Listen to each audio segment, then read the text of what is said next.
Hi, this is Doug Fearn, and in this tutorial we're going to follow a recording session from beginning to end. The artist here is Mark Manassian.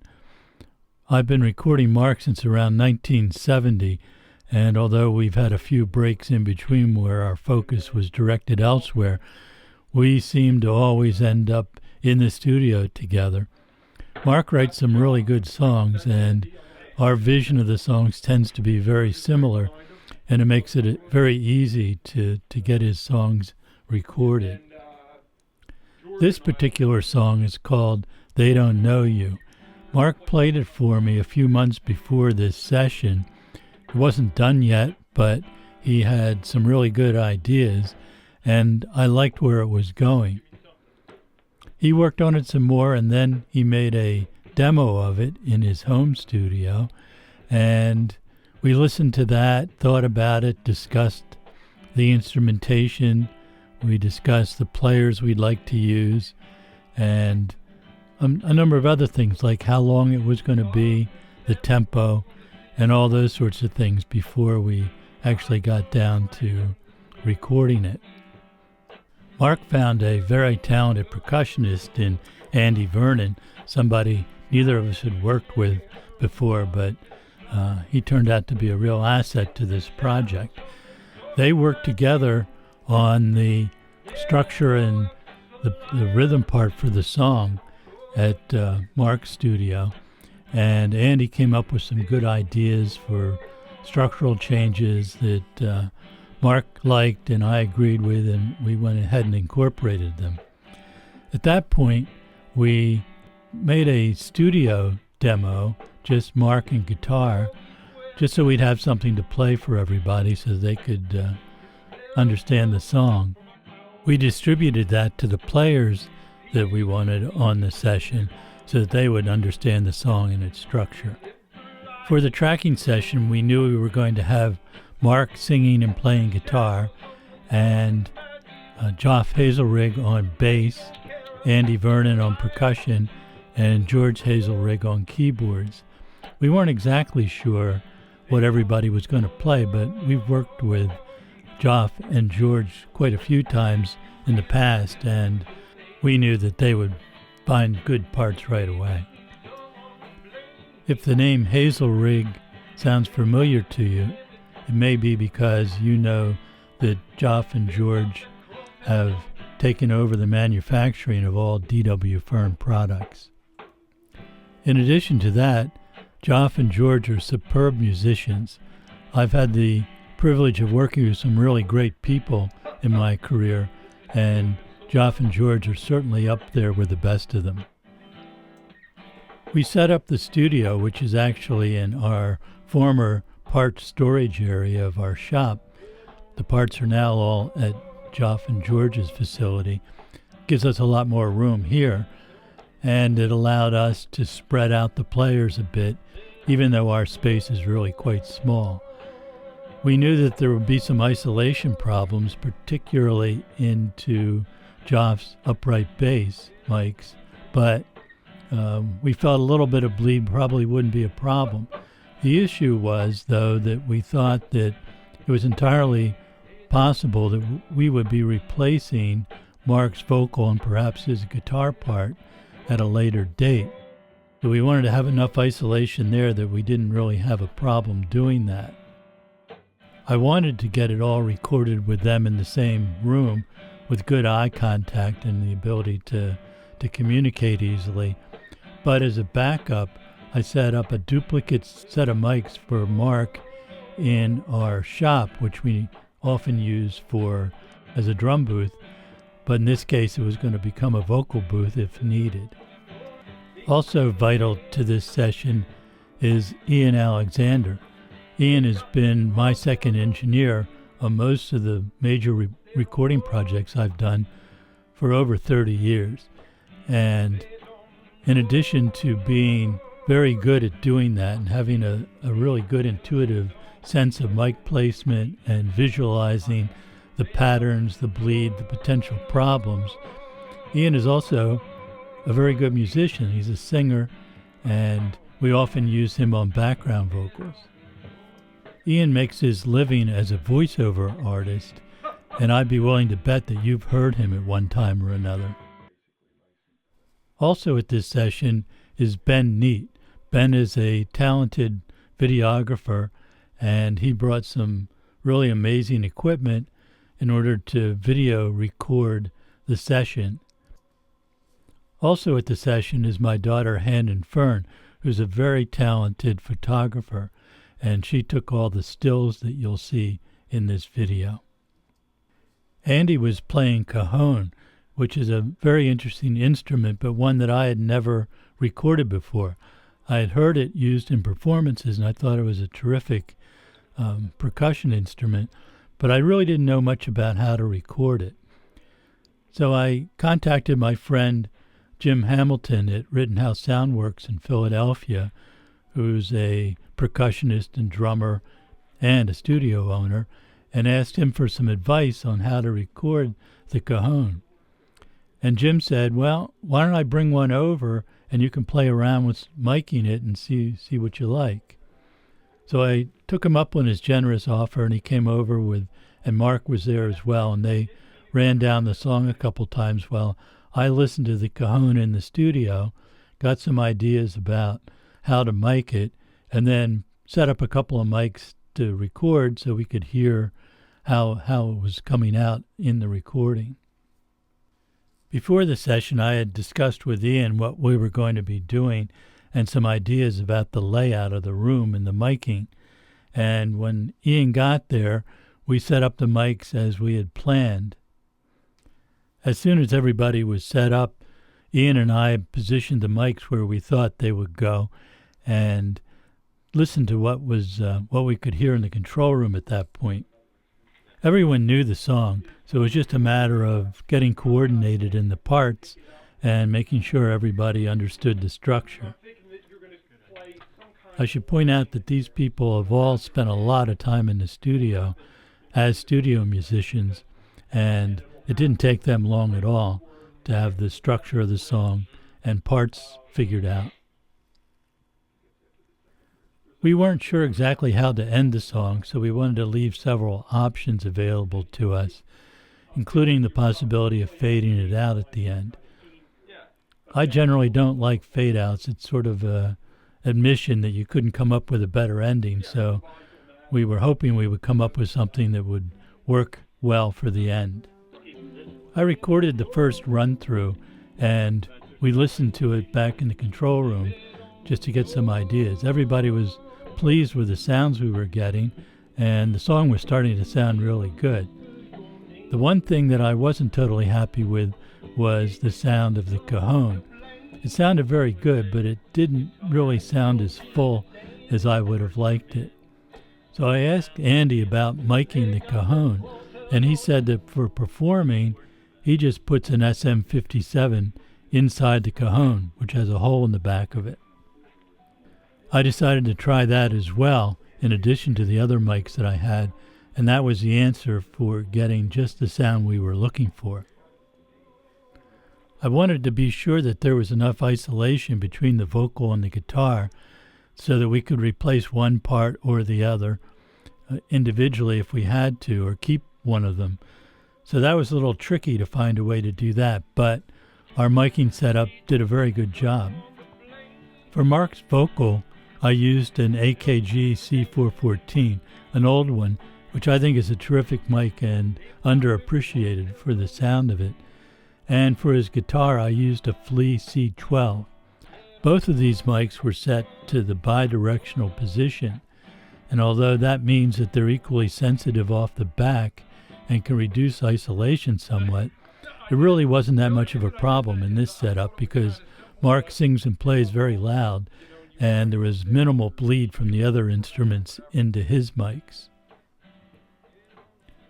I use the bidirectional position because not only do I like the sound of that, but it also provides an extremely deep null off the sides, theoretically an infinite null, and you can use that property of bidirectional mics to completely eliminate interfering sounds in many instances.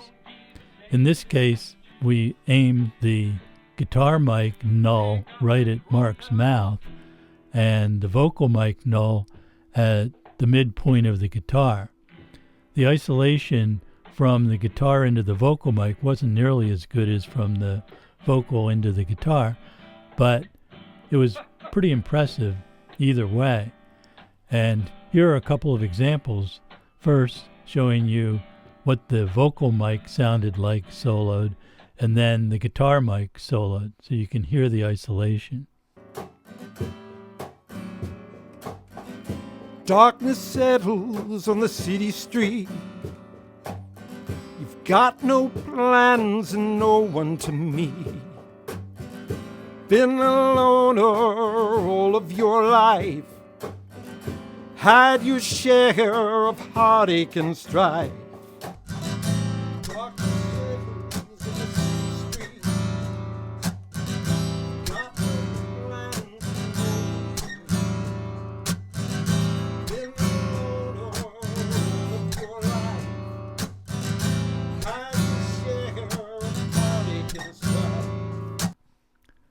I've recorded Joff's upright bass many times, and generally what I use is a combination of a large diaphragm condenser mic along with a ribbon mic, typically an AEA KU4 as the ribbon mic and a Bach 251 as the condenser mic. In this case, I set it up a little bit differently. I still use the KU4, but I used a recently acquired Neumann U47 FET from the 1960s, and that turned out to be an excellent choice for Joff's bass. In fact, I'm still exploring this mic and finding new uses for it. I'm actually using it for the voiceover for this video. Although the combination of the two mics sounded very good on Joff's bass, I decided after listening to them individually that the U47 FET was the right sound for this song. Often I'll just use the KU4 or sometimes the combination. The KU4 has a subtle peak around 1.7 kilohertz, which seems to fit the bass sound really well. But I found for this song, the sound I was going for was better captured with the U47 FET. George's keyboard was easy to record because we just took the stereo direct output into a DW Fearn VTIF DI, and that was all we needed to do there. Perfect isolation, and it sounded very good that way. I had determined earlier from experimenting when Jim Hamilton came over and played cajon for me that smaller mics were probably the best way to go in miking that instrument because they're less intrusive on the player. So what I ended up using was two ADK lipstick style mics, one a cardioid KM84 style mic, and the other one the same body but with a C12 capsule on it. And the two different sounds seemed to work really well. I mic'd either side of the box of the cajon, plus later we put the SM57 inside on a pile of rags. Not much of that SM57 was really needed. By itself, it's just not a good sound, but it added some fullness and depth and bass to the cajon sound, and I was very pleased with the way it came out. All the mics and the DI went through DW Fearn VT2 or VT24 microphone preamplifiers. All of the mics were recorded flat, no EQ, no compression, just directly from the mic preamp output into the Radar Studio inputs. At this point, we were ready to begin recording for real, and we actually ended up doing 3 more takes after that first run-through. So we had a total of 4. And my feeling at the time was that take 3 had energy that I really liked. But it was very close to 4. They were very similar. And when we listened back to both takes, Andy felt that he played better on take 4. So keeping that in mind, I was easily convinced that take 4 was the one that we would use. Once we had a take we liked, Joff and George could leave. They're both very, very busy with lots of things going on. And from the time they arrived till the time they were packed up and gone was less than 2.5 hours. One of the things that we considered originally for this song was using acoustic piano. George has a marvelous 100-year-plus old Steinway B-style piano in his home studio that he shares with Joff, and we thought that maybe that would be the right instrument for it. But when listening to this back, it seemed that the keyboard in the Wurlitzer kind of emulation was just the sound we were looking for, and everybody was really pleased with George's performance, so we decided to go with that. But George had some other ideas for additional parts, including a Hammond B3. He has a really wonderful B3 in Leslie, and so he recorded that at home in their studio using a AEA R88 stereo ribbon mic into a VT24. Andy brought a whole collection of percussion instruments, nowhere near his full inventory, but certainly a wide variety of things that we could try. So we had the time and we decided to try putting some of those percussion parts on the song.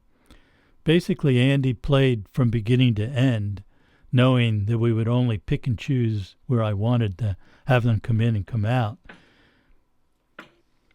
The first thing we recorded was a tambourine, and for that, I just moved over the C12 that we had been using for Mark's guitar, and that seemed to be a good fit for the tambourine sound that we wanted. Next, Andy had some really terrific shakers that he played, a larger one in one hand and a smaller one in the other. And we had the C12 on that, and it sounded great, but I just thought that this interesting combination of sounds would really benefit from being recorded in stereo. I have another C12, and we could have used 2 matched C12s for this, but I decided to go with my very old and treasured Neumann SM69 stereo condenser. So that's what we used on the shakers. Next, Andy added some bongo parts, and we used the SM69 for that as well. It sounded good that way. And lastly, Andy added a triangle part. He had quite a few triangles in his bag, and we listened to all of them and picked the one that we ended up using. There didn't seem to be much point in recording that in stereo. It was going to be a very minor part, although important to the overall sound of the recording. So we just used the SM69 with one capsule, just basically as a single mono pickup. We were finished for the day in about 4 hours, and everybody packed up and we put the mics away and so on. And I made a quick reference mix for everybody, particularly for George to work on a Hammond B3 part and for Mark to work on some other parts that he had in mind. That reference mix gave me an opportunity to make some decisions about where the percussion was best in and out during the song. And although that changed somewhat as the song progressed, basically it ended up being pretty much as I originally decided the percussion parts where they would fit the best. After Mark and I had spent some time listening independently of that reference mix, and then another one after George had his B3 part laid in, we both came to the conclusion that the acoustic guitar really wasn't necessary. On the session, Mark played his 1970 Martin D28. For the session, he put bronze strings on the guitar. Normally, he uses phosphor bronze strings. The bronze strings had a different sound to them entirely, and they eliminated a lot of that low-end boominess that the D28 and other guitars of that size tend to have. So that was good. But it also had what I concluded were discordant overtones in the guitar sound. That bothered me from the beginning. We could have replaced the guitar part with Mark's D28 with different strings on it, or with my 0018 Martin, which is much better in many cases for recording because it lacks that excessive low end that's sometimes troublesome in the studio. But ultimately, it turned out that we didn't need the acoustic guitar at all. It really evolved into a keyboard song because of George's wonderful parts. Mark worked out some vocal harmony parts for use in places, and also an electric rhythm part and an electric lead part for use in places in the song. The next session was just with Mark, and the first thing we did was we put on a rhythm guitar part, which doesn't play through the entire song, not like the acoustic part originally did, but just comes in and out in places. And for that, Mark played his Fender Jazzmaster into a Fender Champ amp. And for that, we needed to find the right sound for the song. About 90% of the sound we got just from playing with the pickups, tone controls on the guitar, and tone controls on the amp. We found the sound we wanted was with the volume setting at only about 2.5, so it was pretty quiet out in the room. But that was the sound we wanted, and for a mic for that, I chose an AEA R92, which was mic'd fairly close to the speaker. The next part that Mark played was also on the same electric guitar and amp and mic setup, but with some different settings. This was an accent part that just showed up in the song here and there. At the same session, we replaced Mark's original vocal. Although his original performance was very good, the song tends to change a bit when you add other people's input, and at that stage, we both realized that a slightly different interpretation was required. So, we've eliminated the original acoustic guitar part and replaced the original vocal part. The isolation between Mark and the other instrument mics was not 100%, so you can hear on the intro just a little bit of the acoustic guitar part. Once other parts come in, it's pretty much masked, so you don't really notice it. Mark's original vocal also had quite a bit of bleed into the other mics, but his new performance was actually quite close to the original one, except for some nuances, so it almost totally masked it. The only problem area, which doesn't really bother me, was at the end of the song where we decided to leave out the vocal parts and just take it out as an instrumental. So if you listen, you can hear Mark's original vocal bleeding through, which doesn't bother me a bit. I kind of like that kind of effect, and it does give you sort of a ghost vocal back there, reminding you of what he sang in the song. Mark also had some vocal harmony parts, 2 parts that we wanted to put on, and for that, I had him back off the mic considerably so that we had a little bit more of a distant, roomier sound. And although our room isn't all that great, it did add a little bit of a depth factor to the background vocals. For Mark's new vocal parts, I chose a Flea M49, which is a really good microphone for Mark. It's a very neutral microphone, doesn't have much of the proximity effect you have with other large diaphragm condenser mics, and it has a clarity which really fit with this song. I might have also chosen a ribbon mic for Mark's vocal, and that was sort of a second choice.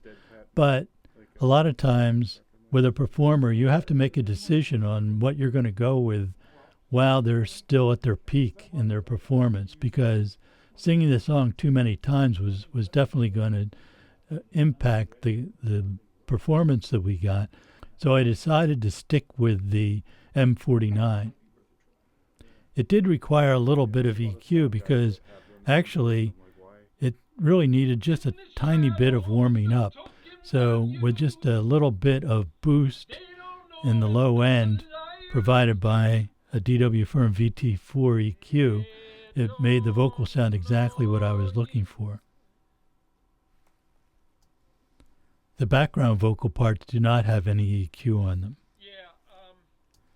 After each session, I would do another reference mix, and each time it allowed me to refine the mix a little bit more, so that by the time we got to the final mixing stage, we had pretty much everything worked out. Mark came in one other time so that we could go through and listen to some of the tracks and make some decisions on which parts we wanted to use where. We were pretty much in agreement on this, but it was good to make sure that Mark understood what was there, and if I left something out, why, or if I emphasized something, why I did that. Mark and I often have slightly divergent ideas about how the song should ultimately sound, but by working together and commenting back and forth, we often converge on something that both of us are totally happy with. The final mix was pretty easy. By that time we had refined what parts we wanted coming in where, and actually there's very minimal processing on any of the tracks. It's almost a set the faders and walk away kind of mix because the musicians all did their own dynamics.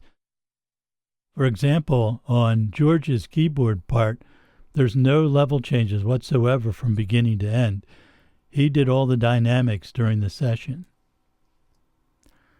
The vocal track, as is often the case, has the most processing on it. In this situation, I used a very little bit of compression from a DW Fearn VT7 on the vocal, maybe 2 to 3 dB at maximum, and a little bit of EQ, as I explained before, to add a little bit of warmth to the sound from the VT4. There's also a couple of short delays from a plug-in that just add a left and right, roughly 40 and 70 millisecond delays on the vocal track. That compensates a bit for the lack of good room sound that we have here. Joff's upright bass has no EQ at all on it. It just has a tiny bit of compression, again maybe 2 to 3 dB on peaks from a VT7. And on the electric guitar parts, I used a VT4 on each of them with a little bit of low frequency and a bit of high frequency roll-off to give the guitars a little bit rounder sound. We achieved about 90% of it with the guitar and amp, but it seemed to benefit from just a little bit more. That's it. There are no other tracks have any kind of EQ or compression on them. On the mix bus, I use my usual setup, which is a VT7 stereo compressor followed by a VT5 stereo EQ. The compression is set for maybe 2 dB on peaks, and the EQ at a few dB boost at very gentle broad curve at 10K, and a little bit of roll-off at the very low end below 30 hertz. And that was it for that processing. That was followed by a Flux Elixir digital limiter plug-in, which was used to catch some of the peaks which would otherwise limit the overall volume. But it's doing very little otherwise except catching those occasional peaks. For this song, and as my general philosophy, I'm not going for maximum loudness. In fact, I aim for about minus 16 loudness units full scale in the final mix, and that seems to work very well for me. I used to go for minus 13, but minus 16 to me allows the music to generally breathe a little bit, and I like that sound better. So now the song is done, thanks to the inputs and efforts of so many talented people. I'm really pleased with the way it sounds. I'm happy with the video that Ben shot and the stills that Hannon took, and I hope you find this tutorial useful to you in at least learning about one approach to recording a song like this. The song is available here After the main part of this video, we'll play the song all the way through. And it's also available on Mark's SoundCloud site, and there's a link for that below. If anybody's interested in hearing a full resolution version of this song, I'd be glad to send you a copy. Just email me with your request. Thanks a lot for watching.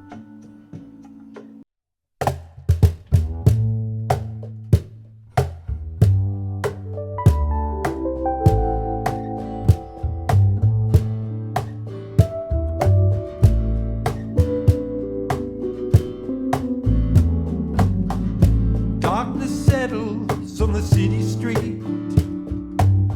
You've got no plans and no one to meet.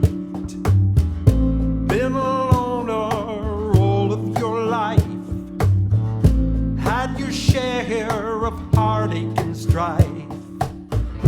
In the shadows, they're talking about you. They don't know if it's a lie or it's true. They don't know you. They don't know you.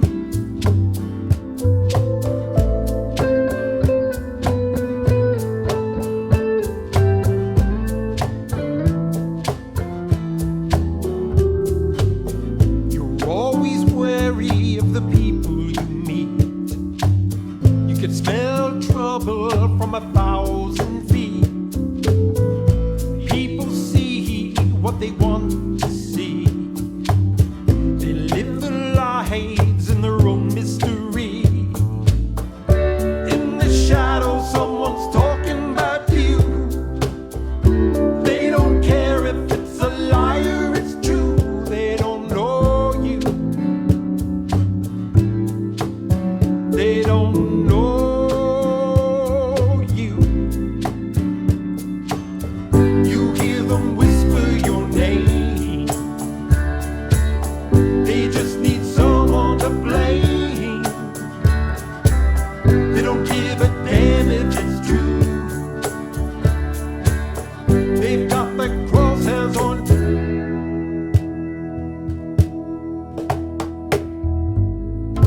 They just need someone to blame.